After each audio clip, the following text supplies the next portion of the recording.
Okay, so we're back, and in case you're wondering why I keep splitting up the videos, it's because YouTube has a 10-minute time limit, so apparently I have a lot to say because I've never been able to do one of these videos yet in just a single 10 minutes. But, so in the first part we took a look at how to make the stuff here, the thickened dye. I wanted to show you something real quick since, remember, seemed like we were really neat. See all that dye powder at the bottom?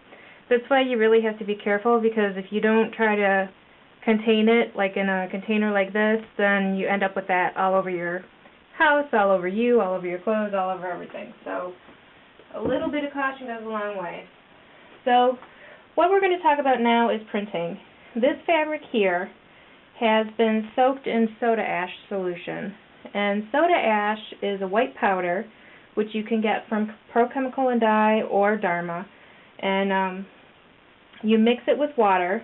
The ratio that I use is half a cup of soda ash powder to 1 gallon of warm water. And the stuff lasts indefinitely if you keep it at room temperature.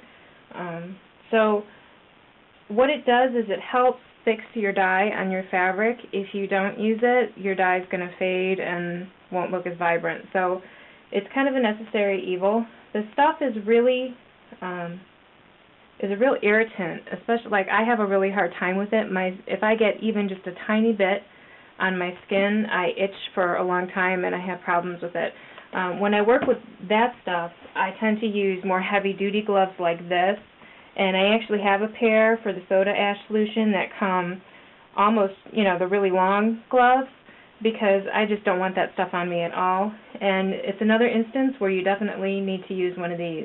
It's not something you want on your skin, and it's not something you want in your lungs. So, but I will make a note at the end of the video, along with the resources and the tutorial for the sodium alginate on what the ratio is for that.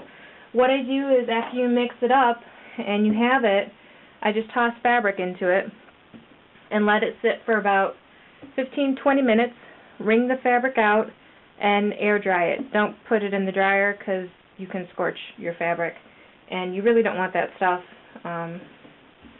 all over the place anyway. So this fabric right here was dyed first and washed out and everything, and then I decided I wanted to use it for printing, so I just put it right back in a soda ash solution, and it's all ready to go now.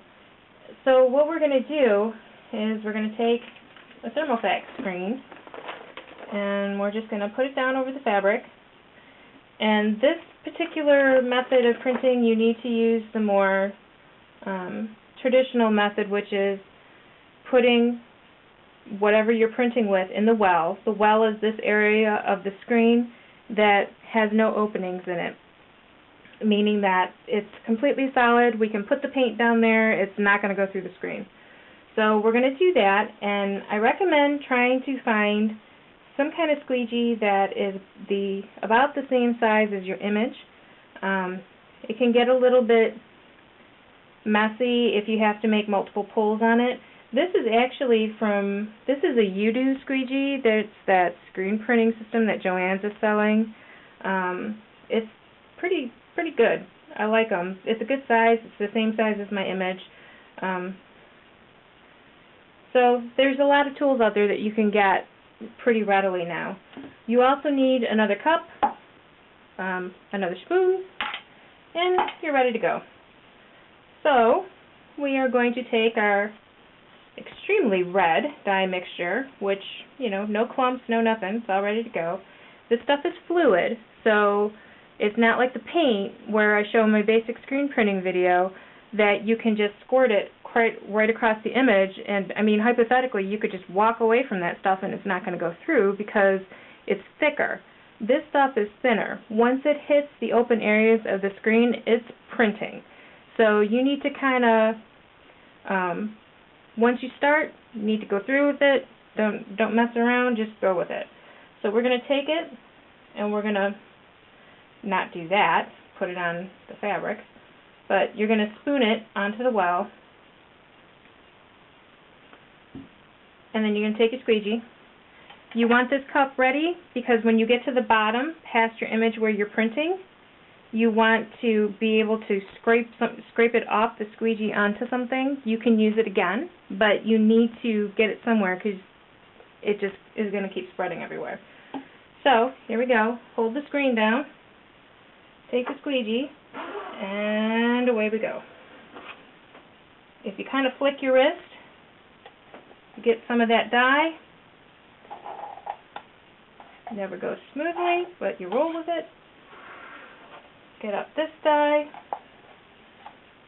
And you can see I'm kind of getting it back on the screen, which is not the most ideal thing in the world, but it's really not going to hurt anything. You can see we got a clean print. That's where I was sloppy with my spooning. So that's pretty much it. I mean, you could go ahead and print this entire piece if you want. The benefits of printing with dye as opposed to printing with paint is that, sorry, I just got kind of stuck there, is that it doesn't affect the hand of the fabric. Your fabric is still going to stay soft. After you print, you need to batch it, which means you need to heat it to a certain degree. Some colors of the dye are a little bit harder, like blues need a lot more heat than reds and oranges. And what I tend to do is if I'm just doing a small piece like this, I let it dry to the point where it's just a little bit damp. I put it down on a piece of plastic, like underneath, roll it up like a little burrito, and stick it under a heating pad for a few hours, and it comes out just fine.